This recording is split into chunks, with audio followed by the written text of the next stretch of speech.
temos o prazer de receber o epidemiologista, o Anderson Oliveira, ele que esteve à frente ali no combate à Covid, nas gestões Mandetta e Taixe do Ministério da Saúde, e continua trabalhando na área, continua ajudando. Olá, doutor Anderson, obrigada pela participação. Olá, Raquel, eu que agradeço. Obrigado a todos da Rádio França. Pois é, doutor, a gente teve aquele número estratosférico de mais de 4 mil óbitos. O Brasil nunca conseguiu reduzir isso de maneira satisfatória, firme. A gente manteve ali um platô sempre preocupante, mas houve uma queda nesse número. Só que agora a gente está vendo de novo UTIs lotadas, é variante indiana, é a P4 no interior de São Paulo. Estamos diante de uma terceira onda, de um novo caos sanitário? Ou é a segunda onda que não passou, doutor Anderson? É uma boa questão, Raquel. Assim, o Brasil vem mantendo níveis muito elevados de transmissão e quando você compara o volume de casos que teve em momentos piores com o volume de casos que você tem em momentos melhores, a distância entre eles foi pequena para você falar assim, olha, isso é uma nova onda, isso é um novo pico. A gente tem uma dúvida ainda a respeito deste padrão, porque o Brasil vem sempre subindo um degrau em relação ao período anterior. Então, nós estamos agora entrando numa fase que é o inverno do hemisfério sul, então todos os países abaixo da linha do Equador estão entrando no momento em que os vírus respiratórios são comuns, eles ocorrem com regularidade. Então, nós, num momento em que a Europa, o hemisfério norte, né, a Ásia, Estados Unidos, Canadá, México, estão entrando no verão, nós estamos entrando no inverno. Então, no momento que nós estávamos no verão, tivemos casos muito elevados. Então, é muito provável que teremos uma nova recrudescência de casos nos próximos 2, 3 meses. Se pegar aí pela situação do inverno e dessas variantes, o senhor acha que podemos ainda chegar no fundo do poço que não conhecemos? Ou não seria tão grave quanto os 4 mil mortos? Não dá para prever. É difícil estabelecer com precisão, porque nós, diferente do momento anterior, no ano passado, nós já começamos a vacinar as pessoas com mais intensidade. É óbvio que ainda estamos muito aquém do que desejamos. O Brasil, para entrar o ano de 2022 com um nível de tranquilidade maior, precisaremos vacinar 150 milhões de brasileiros com 2 doses até 31 de outubro para poder passar o Natal, um Ano Novo e um Carnaval com mais tranquilidade. Então, a vacina é um resultado, é uma ação cujo efeito é coletivo, está previsto para 2022, não para esse ano.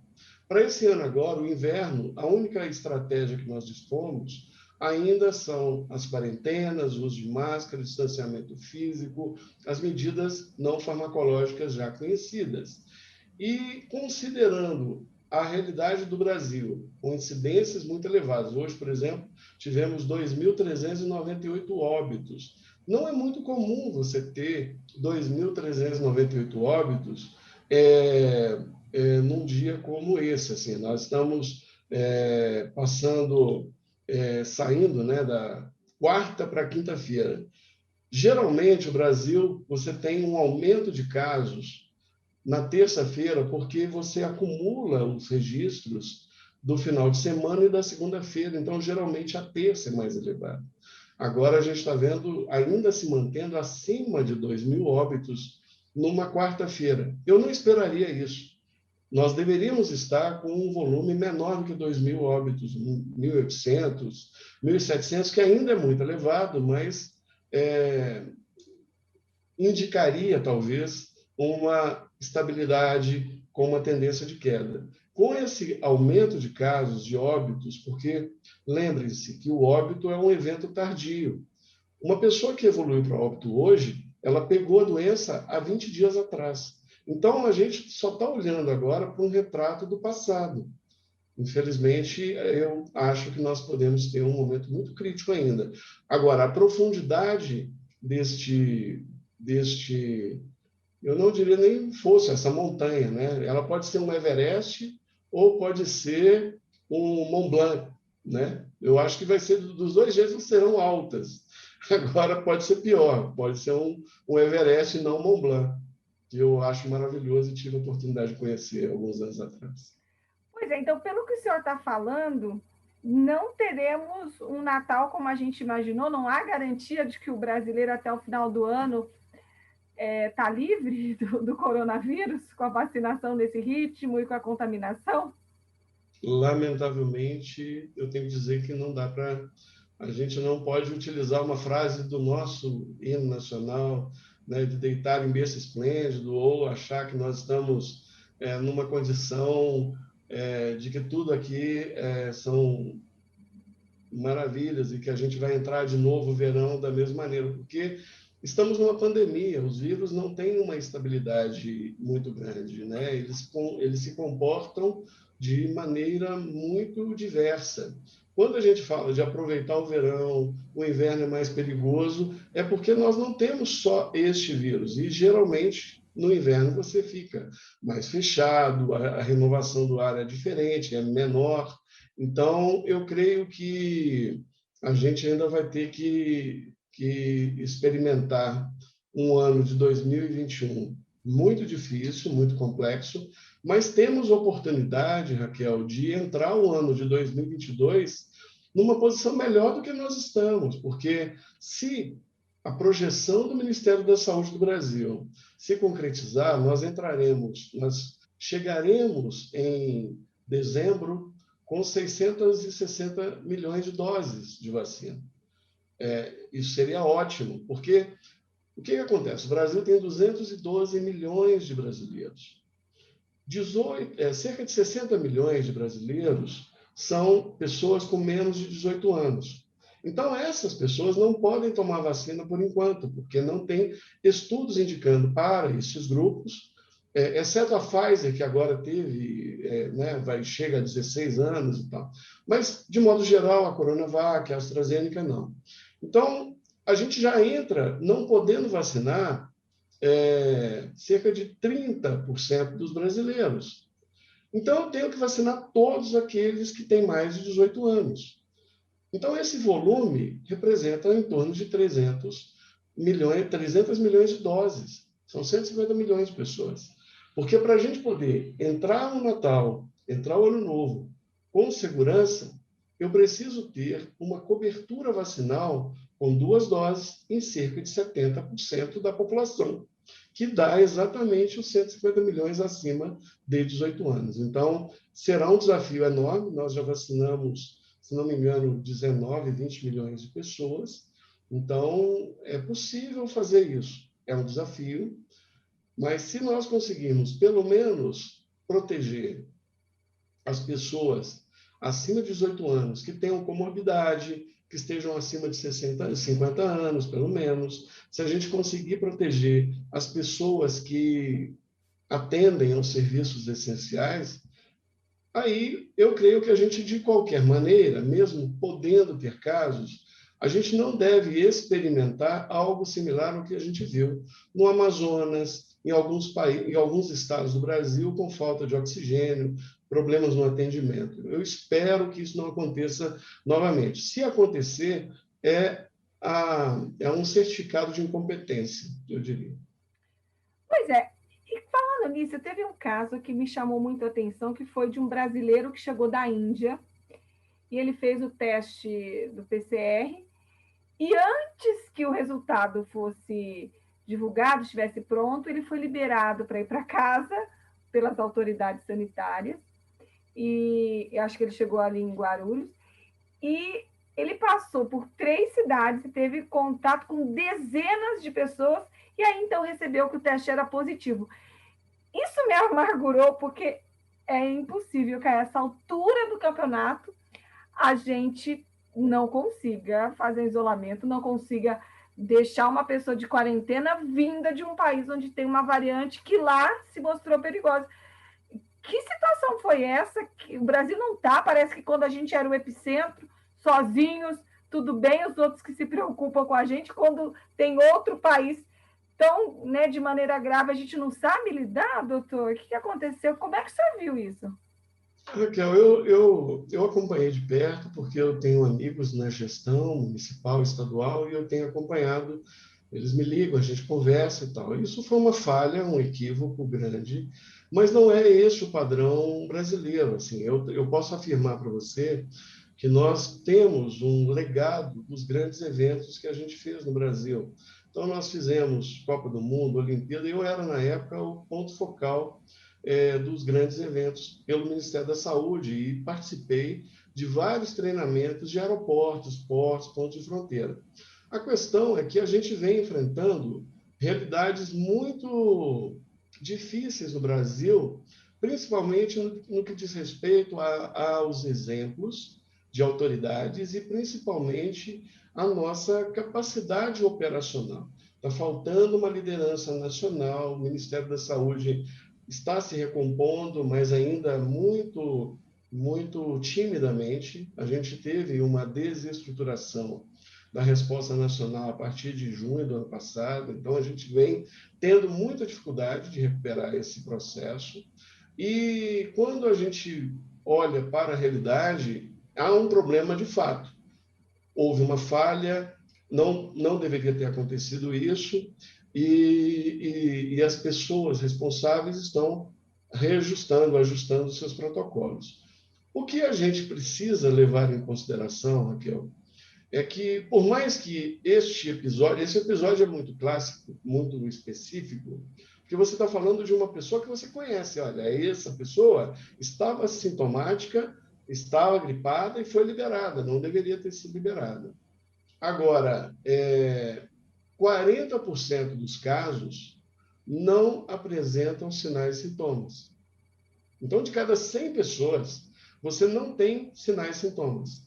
Além disso, muitos desses países que estão tendo novas variantes, não tem voo direto só. Você tem hubs, você tem locais onde as pessoas infectadas e transmitindo se encontram no Charles de Gaulle, num aeroporto lá do Porto, ou lá de Lisboa, ou nos aeroportos da China, em Xangai, e não necessariamente a pessoa está vindo diretamente daquele local. O senhor acha, então, que é difícil ter um controle? Quer dizer, as variantes, infelizmente, vão se espalhar? Vão se espalhar, não tenha dúvida disso. Eu tenho absoluta certeza que essa variante já está circulando no Brasil. A grande questão, Raquel, quando a gente está visualizando um fato, por exemplo, a gente sabe que teve variante na Argentina, foi identificada dessa variante. Então, quando você está vendo isso acontecer, é porque já está num volume de casos que permite que o sistema detecte. Quando você está no comecinho, os primeiros casos passando de uma pessoa para outra, é impossível, praticamente impossível você conseguir detectar. A não ser que você teste todo mundo e que esse teste seja de última geração, capacidade enorme de detecção de casos assintomáticos ou no início de uma infecção. Então, barreira sanitária, Raquel, nós derrubamos com o novo Regulamento Sanitário Internacional em 2005. Então, nós vamos ter que rediscutir estas medidas na hora que a gente tiver realmente vacina, porque só a vacina que vai me dar, como a gente faz com febre amarela, sabe? Quando você sai do Brasil e tem que apresentar o certificado de febre amarela. Eu creio que a gente vai ter que ter, com a Covid, a mesma coisa. Então, possivelmente, a gente vai ter que apresentar. Eu tomei a vacina de febre amarela. Mas, mesmo assim, eu ainda posso pegar o vírus e transmitir. Então, eu lamento o que aconteceu no Brasil, realmente, mas eu diria que esse caso, ele é o que nós estamos vendo. Tem milhares de casos que nós não estamos vendo. E como nós estamos testando muito pouco, por exemplo, a França fez, se não me engano, mais de 10 testes para cada caso confirmado. O Brasil fez muito poucos testes para cada caso confirmado.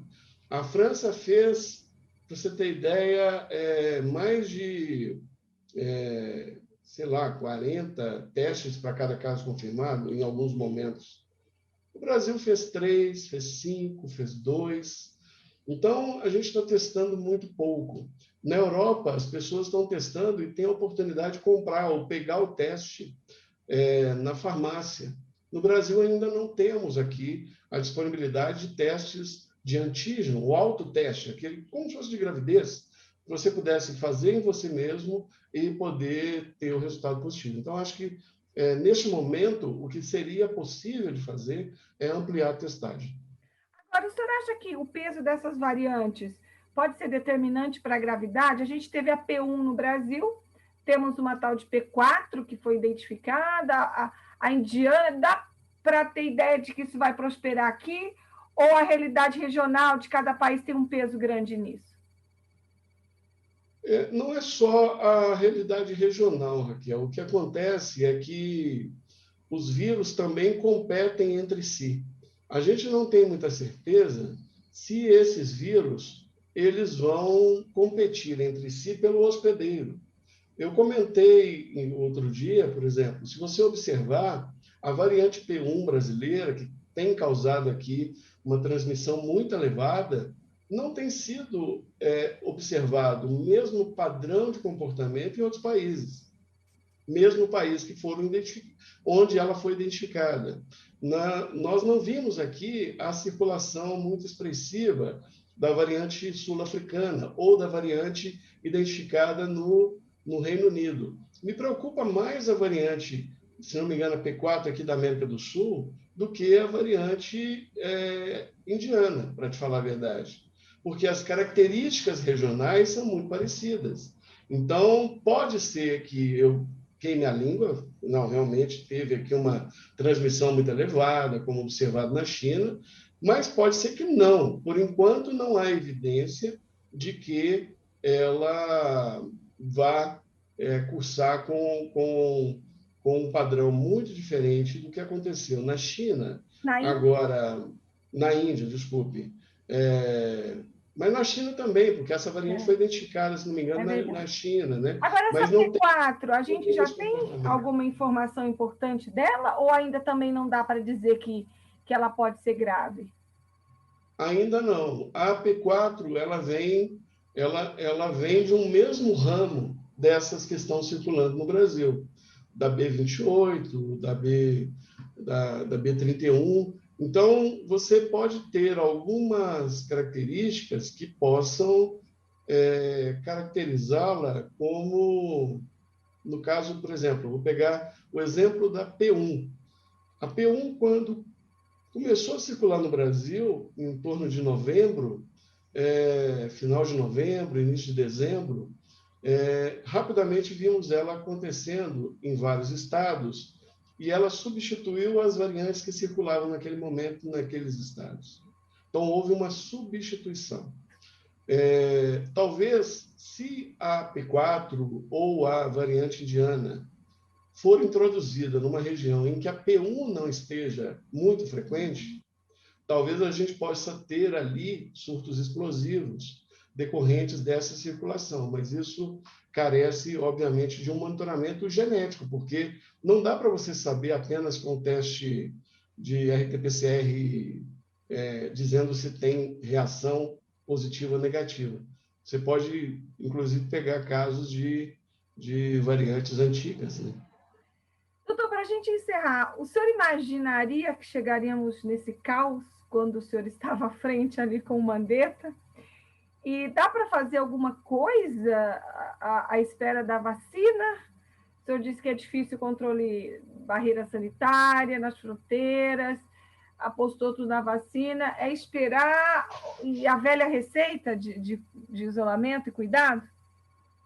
Também, mas dá para fazer muito mais coisa do que isso. Nós temos muito o que fazer, porque aprendemos muito também ao longo desses meses. Eu diria que nós estamos numa fase muito mais favorável do que a gente estava alguns meses atrás. Alguns meses atrás a gente tinha perspectiva de vacina, hoje a gente já tem vacina com várias tecnologias diferentes. Então, vamos pensar para o futuro. Nós estamos num momento em que o Brasil tem mais casos de gripe, né? As pessoas ficam mais gripadas nesse momento. Assim como na Europa fica mais gripada em dezembro, novembro, janeiro, porque é o período mais frio. Então, neste momento, nós estamos perto de junho, julho e agosto. Então, nesse curto espaço de tempo, o que dá para fazer é ampliar a testagem, buscando identificar as pessoas com sintomas gripais e colocando elas em isolamento, juntamente com seus contactantes próximos. Isso é para curto prazo, não dá para fazer outra coisa. Em paralelo, eu preciso aumentar a vacinação, fazendo mais vacinas por dia. Eu preciso fazer no Brasil em torno de 2 milhões, 2 milhões e meio de doses por dia para a gente conseguir atingir os objetivos. Então, vacina até o dia 30 de outubro. Então, neste curto e médio prazo, dá para fazer muita coisa. Além disso, o que mais é possível fazer? É possível aprimorar as medidas de prevenção, de incentivo ao uso de máscaras, usando máscaras de melhor qualidade, disponibilizando máscaras mais acessíveis para as pessoas, complementando, por exemplo, a máscara cirúrgica, daquela simples, descartável, embaixo da máscara de pano, porque a máscara de pano ela é menos eficiente do que a máscara cirúrgica. Então, é aquela história, 2 máscaras é melhor do que uma máscara é melhor do que nenhuma. E a máscara N95, no Brasil a gente chama ela de PFF2, é melhor de todas. Se eu pudesse usar, seria o ideal. Então, se a gente tivesse, por exemplo, os empresários incentivando, comprando máscaras em volume, sai barato para eles, incentivando e dando 5 máscaras para cada funcionário. E o funcionário faz o seguinte, ele pega uma máscara daquela N95 de melhor qualidade. Ele usa uma máscara na segunda, uma na terça, uma na quarta, uma na quinta e outra na sexta. Aquela máscara que ele usou na segunda, ele vai usar depois de 3, 4 semanas. Então, ele vai fazendo um rodízio nessas máscaras, de maneira até ela ficar, durante os 2 meses, ele vai usar aquelas mesmas 5 máscaras. Então, a gente tem condição de fazer isso. Testes. Os empresários precisam colocar no Brasil testes para que as pessoas possam fazer nelas mesmas o teste da Covid. Como se faz o teste de gravidez, como se faz outros testes que já existem no mercado brasileiro, por exemplo, teste de AIDS. Você faz teste de AIDS, então dá para fazer um teste de Covid também, é óbvio. Então, colocar isso e o governo incentivar. Além disso, o governo precisa também investir no recurso financeiro de emergência, né? De bolsas e de auxílios emergenciais para as pessoas mais pobres, mas também para os comerciantes mais pobres, para os empresários, abrindo linhas de crédito. Então, Raquel, é possível fazer muita coisa, basta querer. E se a economia quiser se recuperar, ela tem condição de entrar a agosto abrindo tudo. Como? Fazendo um grande lockdown no Brasil, de modo coordenado, sincronizado, planejado, durante 3 semaninhas. Se a gente fizer isso organizadamente, a gente abre tudo em agosto. Combinando isso com máscara, combinando com vacina, a gente pode ter um futuro promissor. A questão é, a sociedade brasileira quer isso?